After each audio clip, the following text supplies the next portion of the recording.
안녕하세요. 오늘 저희는 손동원 박사님의 신앙 논문 속으로 함께 들어가 보려고 합니다. 특별히 구약의 인물, 사사 드보라에 대한 그 깊은 통찰을 나눠볼 텐데요. 이게 또 미국 힐링 커뮤니티 교회에서 많은 분들께 큰 울림을 줬던 메시지라고 들었습니다. 네, 맞습니다. 단순한 인물 연구가 아니라 뭐랄까, 삶의 지혜와 소망을 주는 그런 메시지였죠. 그래서 이번 딥 다이브에서는 손 박사님 논문의 핵심, 그러니까 드보라에 대한 그 도그마들을 하나씩 좀 파헤쳐 보려고 합니다. 그 혼란했던 시대에 여성이 어떻게 예언자이자 동시에 사사로 설 수 있었을까? 이게 참 궁금하거든요. 그렇죠. 이게 그냥 고립된 사건이 아니라는 시각도 있어요. 조이스 볼드윈 같은 학자는 드보라의 리더십이 하나님의 더 큰 그림, 그러니까 그 포괄적인 구원 계획의 예언적 패턴이라고까지 보거든요. 와, 예언적 패턴이요? 흥미로운데요? 그럼 첫 번째 도그마부터 한번 살펴볼까요? 그 독특한 역할 자체에 대한 거잖아요. 네, 바로 그 부분입니다.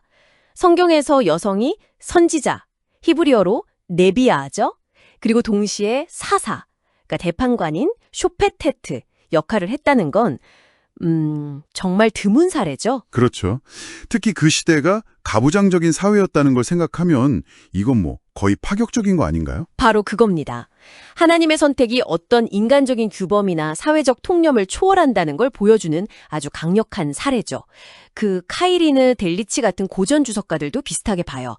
하나님이 성별을 보신 게 아니라 드보라가 가진 영성, 그 믿음을 보셨다는 거죠. 아, 영성과 믿음. 네. 그리고 손동원 박사님은 한 걸음 더 나아가서 드보라가 재판했던 장소, 그 종려나무 아래라는 상징성에도 주목합니다. 종려나무가 보통 정의나 승리를 상징하잖아요. 네, 그렇죠. 그러니까 드보라의 리더십이 단순히 분쟁 해결 차원이 아니라 하나님의 정의를 세우는 행위였다. 이렇게 해석하시는 거죠. 아, 단순한 재판관이 아니라 하나님의 정의를 세우는 역할, 의미가 깊네요. 자, 그럼 두 번째 도그마로 넘어가 보죠. 이게 또 믿음과 불신앙의 대비가 아주 극명하게 드러나는 부분인데요. 맞습니다. 하나님께서 드보라를 통해서 바락 장군에게 이제 출전 명령을 내리시잖아요. 그런데 바락이 좀 주저하죠. 네. 드보라 당신이 함께 가야만 내가 가겠다. 이런 식으로 조건을 달죠. 히브리어로 I am, 만약 뭐뭐라면 이라는 단어가 쓰였다고요. 그렇죠. 사실 뭐 전쟁이라는 게 워낙 큰 일이니까 지도자의 확신이나 어떤 보증을 바라는 마음도 인간적으로는 좀 이해가 갈 것 같기도 한데요. 네, 뭐 인간적인 시각에서는 그럴 수 있어요. 하지만 신학적으로 볼 때는 이게 그의 불신앙을 드러내는 지점이라고 해석되는 경우가 많습니다.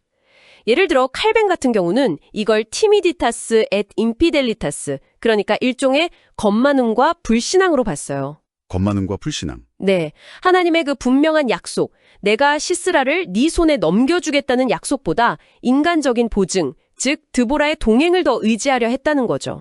아, 결국 하나님의 약속보다 사람을 더 의지한 셈이군요. 그렇죠.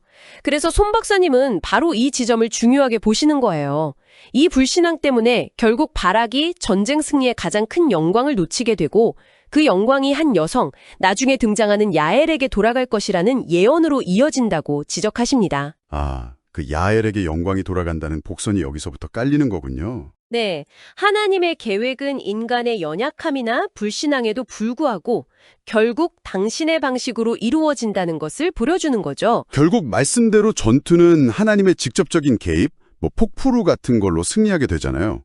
그리고 그 유명한 드보라의 노래가 이어지고요.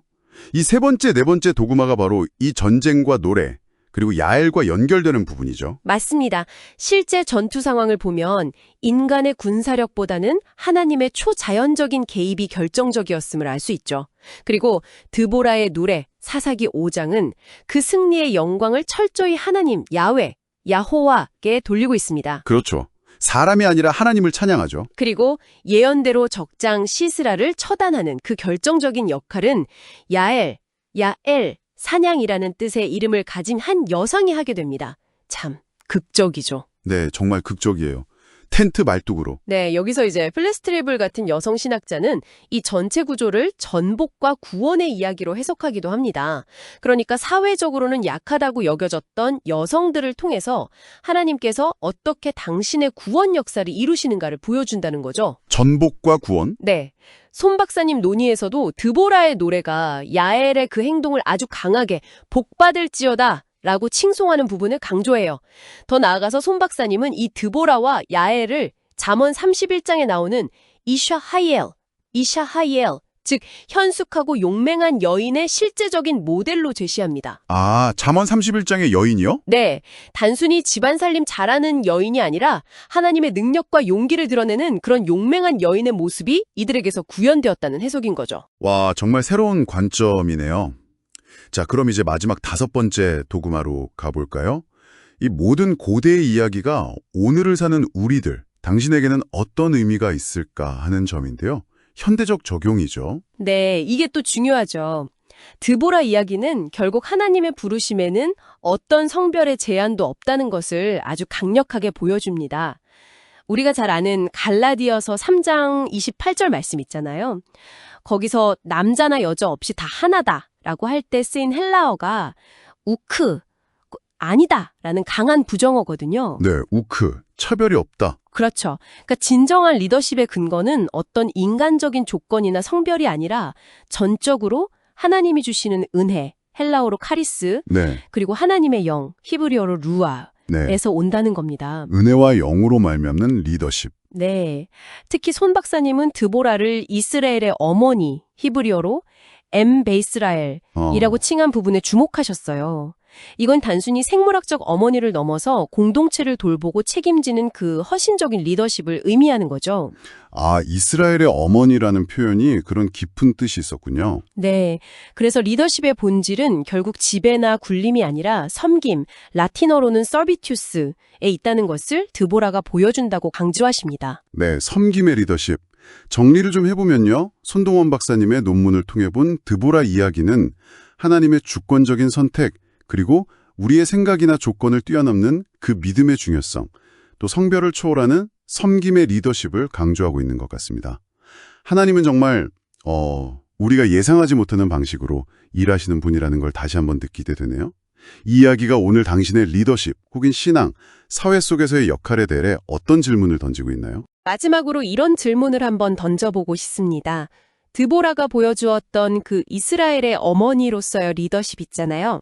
공동체를 향한 깊은 돌봄과 책임감, 이런 리더십 모델이 오늘날 당신의 삶, 또 당신이 속한 공동체 안에서 어떻게 새롭게 해석되고 또 실현될 수 있을까요?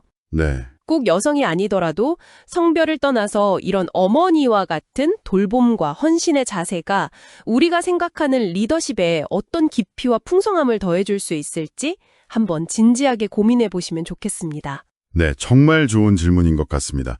손 박사님의 논의에서 강조된 것처럼 우리의 어떤 조건이나 사회적인 통념을 넘어서는 하나님의 부르심에 용기 있게 반응하는 것.